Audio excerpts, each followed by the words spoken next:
You ready? 오늘의 스파팅카. 여러분 벌써 3탄입니다. 이번 영화 한 두세 번씩은 보고 오셨죠? 전 4번 때렸고요. 이번 영화를 봐도 우리 진은 진짜 이쁩니다.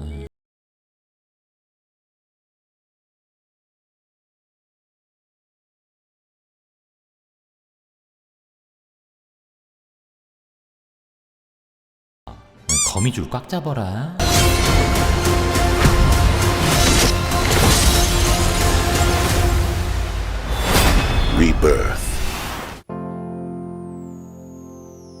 헐크가 변하면서 노 브루스 노우먼 하는데 우먼이 블랙이도일까요?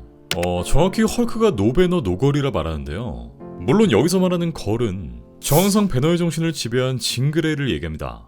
근데 이걸 재미로 아주 살짝은 틀어서 나타샤라는 가정을 해보겠습니다.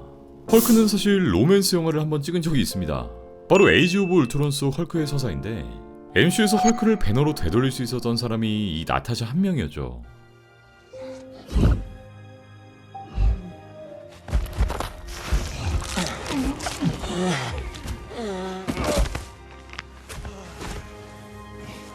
헐크를 배너로 되돌리는 건 토니도 못했고 스티브도 못했어요.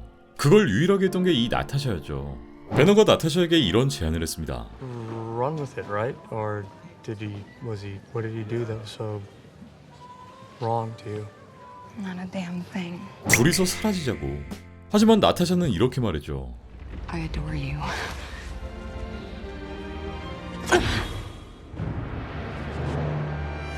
But I need the other guy.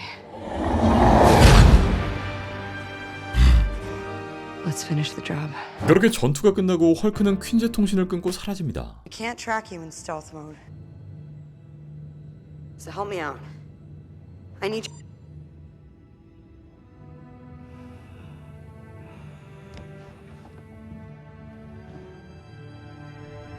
그게 이 둘의 마지막 로맨스였죠. 이후 엔드게임에서 나타샤는 죽었고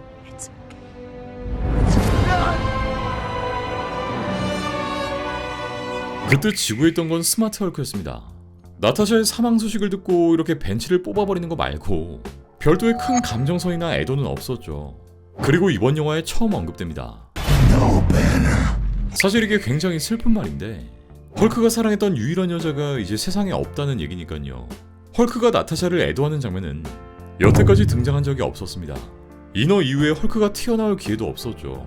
이때 타노스한테 두들겨 맞고 그 뒤로 영화 내내 안 나옵니다. 슬픔은 공유했지만 발언권이 없었습니다. 그리고 8년 만에 처음으로 입 밖에 내뱉죠. 네, 이 헐크한테 남은 마지막 나타샤는 헐크가 대답도 안 하고 끊어버린 나타샤입니다. 이젠 사과조차 할 수 없는 거죠. 징그레가 1km 반경에 결계같이 쳐놓은 정신조종 능력에서 완다비전에서 했던 헥스 같은 옛날 텔레비전의 울렁임 같은 무늬가 보이더라고요. 근데 현실 조작 능력이나 정신조종은 아직까지 완다가 더 앞선다고 봤는데 전 이번 징그레의 그 헥스 때문이라도 우리 완다 누나 컴백할 것 같아서 너무 기대 중입니다. 자, 완다의 팬이라면 이번에 진 보고 완다를 떠오르지 않을 수가 없죠. 일단 이쁜 것도 똑같고 일단 둘의 능력을 비교해볼게요. 둘 다 인간들을 통제하고 움직입니다. 근데 사실 무늬는 비슷한데 원리는 완전히 달라요. 완다의 헥스 자체는 현실을 다시 씁니다. 카오스 매직이죠. 완다는 자신만의 마을인 웨스트뷰를 만들었고 이 안에 있던 사람들의 집과 직업, 심지어 없던 아이까지 태어나게 만듭니다. 이건 속인 게 아니라 진짜로 그렇게 만들어버린 세계 자체를 편집한 거죠. 반면에 징그레는 텔레파시입니다. 반경 1km 안에 있던 모든 사람들의 인식을 장악해버립니다.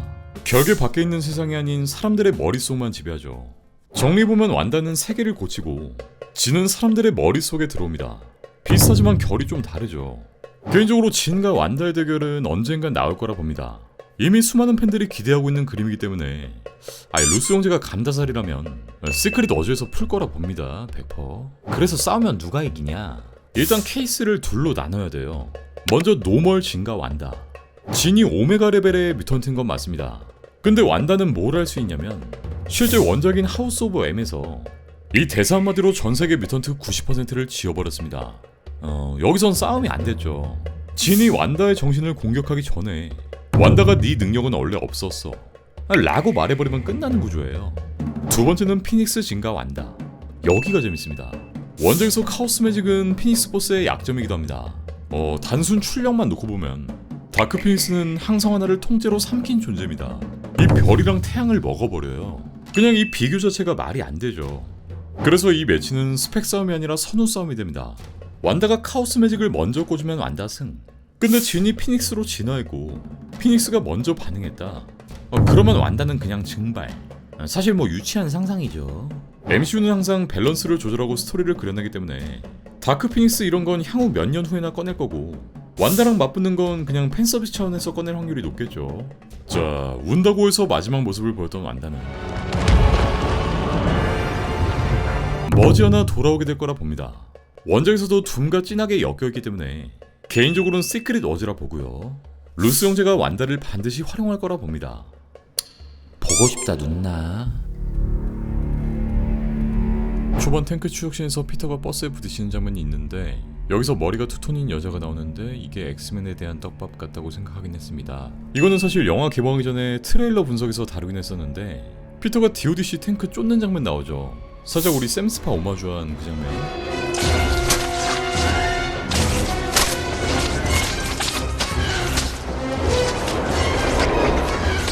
그리고 또 닥스 오마주 씬까지 이어서 보여주고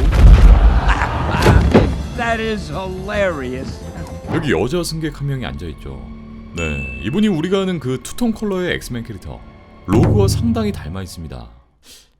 그 머리 컬러만. 이건 사실 의도했다기보단 우연의 일치라는 생각이 들고요. 이제 MCU에서도 엑스맨을 도입시킵니다. 일단 그 첫 바다가 징그레이죠. 브랜뉴데이를 시작으로 징그레이가 등장했고 이제 둠대, 시워 또 그 다음에 개봉하는 엑스맨에서 이 모든 엑스맨 캐릭터를 한 방에 공개합니다. 엑스맨의 감독은 썬더볼츠의 감독을 맡았던 제이크 슈라이어 감독이 메가폰을 잡고요. 제가 짧게 인터뷰를 한 적이 있었지만 인간의 내면을 심도 깊게 다뤄야 하는 엑스맨 같은 영화에선 정말 강점을 보여줄 수 있는 감독인 것 같고요. 일단 로그 역할엔 에이리언 로물루스의 주인공 켈리 스페니가 물망에 오른 상황이고 이 앤디는 블랙팬서로 캐스팅되었죠.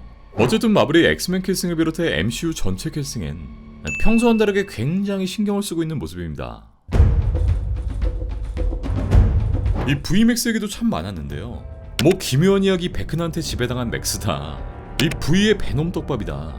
김보성 VMAX다. 요런 댓글들이 굉장히 많았고 이 세라의 머리끈 색이 징그레이 클래식 컬러라는 얘기도 많았죠. 마블이 감다살이면 이건 엑스맨에서 진의 슈트를 만들 때 요 하나밖에 남지 않은 언니 세라의 유품 머리끈 컬러로 디자인을 하겠죠. 모든 유전자에 적용되는 돌연변이 억제기는 엑스맨의 핵폭탄 투하한 거나 다름없다고 봅니다. 스파이더맨이 EU 시리즈에서 아이언맨 포지션처럼 빌런 제조기가 될지도요. 하필 매치거가 억제 기술을 알고 있고 실종까지 됐으니 그 기술이 돌연변이 제거 기술로 발전할지도 모르는 일이죠. 네, 사실 이번 영화에서 가장 무서운 건 피터가 떨고 간 이 조그만 장치 바로 범용성 억제기죠. 이거 지금 어디 갔는지 아무도 모르는데 이 진의 억제기는 파괴되는 걸 보여줬지만 피터 거는 제대로 보여주지 않습니다. 일단 복귀부터 해볼게요. 피터가 엠파이어 스테이트 대학에 있는 배너를 찾아가고 특정 DNA의 발현 자체를 억제하는 개념을 배웁니다. 이걸 피터가 입이랑 같이 실물로 만들고 계속 실패하다가 MJ의 도움으로 완성하죠. 자, 여기서 제일 중요한 대목. 이 억제기의 진짜 문제는 성능입니다. 방사능 거미에서 온 거미 DNA 또 징그레이의 뮤턴트 유전자를 전부 꺼버리죠. 그러니까 스파이더맨 전용 안정장치가 아닌 초능력이라는 현상 자체를 꺼버린다는 거. 말 그대로 범용 돌연변이 억제기였죠. 그리고 피터의 억제기는 클라이막스에서 피터가 둘 다 나다 라고 하면서 뜯어버렸죠. 명장면이었고요. 문제는 이 데미지 컨트롤 본부안 적진의 한복판에 떨궜습니다. 이 데미지 컨트롤이 뭘 하는 조직이냐, 이들의 초능력을 복제하기 위해 이렇게 가둬놓고 강제 실험을 하고 있었죠. 이거전에서 진의 언니 세라를 죽였고 그 기록을 전부 말소까지 해버렸죠. 그리고 이들에게 초능력을 끄는 스위치가 굴러 들어온 겁니다. 내부 연구팀까지 꾸려가면서 초능력자들을 어떻게 잡을지 이 짱구를 굴리면서 복제 실험까지 하던 집단인데 이젠 목에 채우기만 하면 됩니다. 네, 기억나시죠? 데드풀에 등장했던 그 목줄. Well, I see myself as more of an East Coast Hufflepuff. DODC의 수장인 매츠고가 이걸 직접 보았고 이자의 행방은 깔끔하게 정리되지 않습니다. 의도한 여백이죠. 이 흐름은 이미 원작에 등장한 바 있는데 원작에서 뮤턴트 억제 칼라는 단골 소품이었고 정부나 기업, 빌런들이 돌아가면서 씁니다. 근데 더 무서운 게 사실 치료제 쪽이에요. 이것도 과거 엑스맨3에서 다룬 적 있었죠. 당신은 병에 걸렸으니까 고쳐드릴게요 하면서요. Yeah.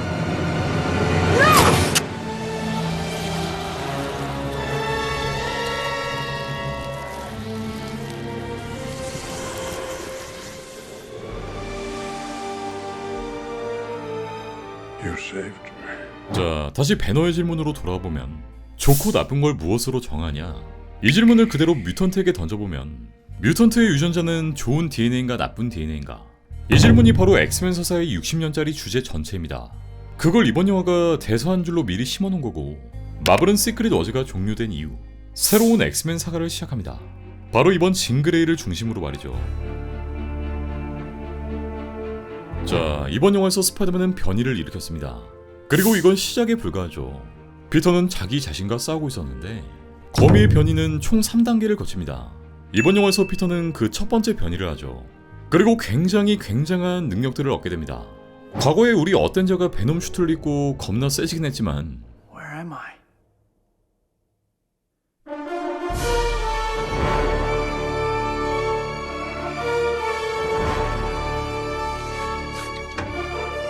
지금까지 영화에서 제대로 묘사된 적 없었던 능력들이죠. 만약 다음 영화에서 이 거미의 3단계 변이 설정을 그대로 가져간다면 피터에겐 엄청난 변화들이 일어나지 않을까 싶은데, 일단 원작에도 나왔던 이 팔 6개 달린 괴물,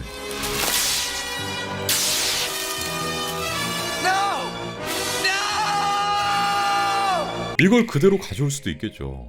원작선 피터가 거미 능력을 없애보려고 평범하게 살기 위해서 혈청을 만들어 먹습니다.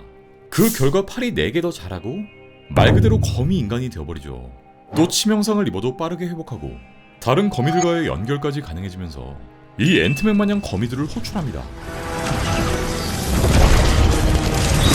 사실 이걸 영화에서 풀면 너무 기괴한 느낌이라 풀기 어렵긴 하겠지만, 피터가 다시 한번 통제하기 힘든 변이를 겪고 말 그대로 거미의 2차 변이를 보여줄 수 있겠죠. 개인적으로는 이런 생각이 듭니다. 스파이더맨은 이제 새로운 3부작을 시작했죠. 이번 브랜뉴데이와 남은 5, 6편, 여기서 자연스럽게 2, 3차 변이를 다루고 더 이상 변이를 통제할 수 없는 피터를 보여줍니다. 이번 브랜뉴데이에서 처음에 진이 한 가지 떡밥을 던집니다. 네 친구들만 너를 잊는 게 아니라 네 자신도 널 잊게 될 수 있다고. 전 이게 2, 3차 변이의 암시라고 봤고요. 이제 이성도 사라지고 언어 감각마저 사라지는 본능만 남아버린 거미인 거죠. 결국 피터 파커라는 존재는 점점 사라지고, 그렇게 피터가 내린 선택은 다시 한번 모두를 위해 이 세상을 떠나는 정말 슬프고도 고독한 결말을 보여줄 수 있지 않을까. 네, 제가 이번 영화를 4번 보고 또 키워드별로 다라락 정리까지 해봤는데요, 진심으로 할 말이 끊이지가 않습니다. 또 여러분들이 남겨주신 댓글들이 꼬리에 꼬리를 물고 이런저런 생각들이 오고 하면서 내용이 더 풍성해지고 있고요. 그래서 제가 더 할 말이 많아져요. 다음 영상에선 3탄에서까지 미처 다루지 못했던 떡밥들, 이 스파팅크의 재밌는 이야기들은 쭉쭉 이어지니 빨간 버튼과 알람 확인해주시면 큰 힘이 될 것 같고요. 금방 끼려올 테니까 좀만 기다려주세요.